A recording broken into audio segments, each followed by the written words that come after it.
Алымдар айтышат. Негизи жүрөктү кыймылдат, пенденин жүрөгүнү кыймылдата турган нерсе бул үч нерсе дейт да. Жүрөгүнү кыймылдата турган. Адамга түрткү берип, бир амал кылдыруу, же болбосо бир амалды таштоо, тыюуга себеп боло турган нерсе бул үч амал. Эң биринчиси, ошонун эң негизгиси бул махабба, жакшы көрүү. Адам баласы не себептен Аллах Таалага кулчулук кылат? Не себептен туруп намаз окуйт? Не себептен илим алып, ибадаттын түрлөрүн кылат?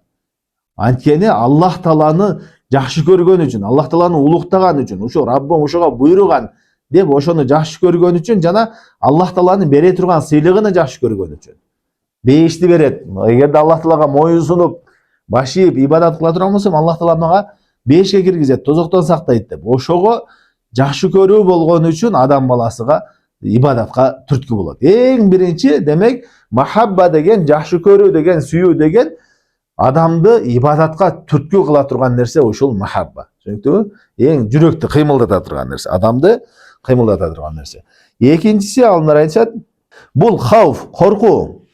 Аллахтан болгон коркуу, Аллахтын азабынан болгон коркуу адамды, бул не? Коркуу, алымдар айтат, жамандыктан тыюуга тоскоол болгон нерсеси коркуусу. Не себептен жамандыктардан тыйылабыз? Аллах Тааладан корккон үчүн. Мисалы үчүн, момун адам, мусулман адам, жүрөгүндө иманы бар адам бузукулук иштерди кылбаганда Аллахтан корккон үчүн кылбайт да. Мисалы үчүн, эмне үчүн риба менен сода, арам жол менен сода саттык кылып акча таппайт? Анткени Аллах Тааладан коркот. Бул арам деп коркот. Эмне үчүн арак ичип жүрө бербейт? Ичкиси келсе да. Анткени Аллах Тааладан коркот. Эмне үчүн зына кылбайт? Аллах Тааладан коркот. Демек, ошол коркуусу ага тоскоол болот. Ошо арам күнөөгө батууга тоскоол болот.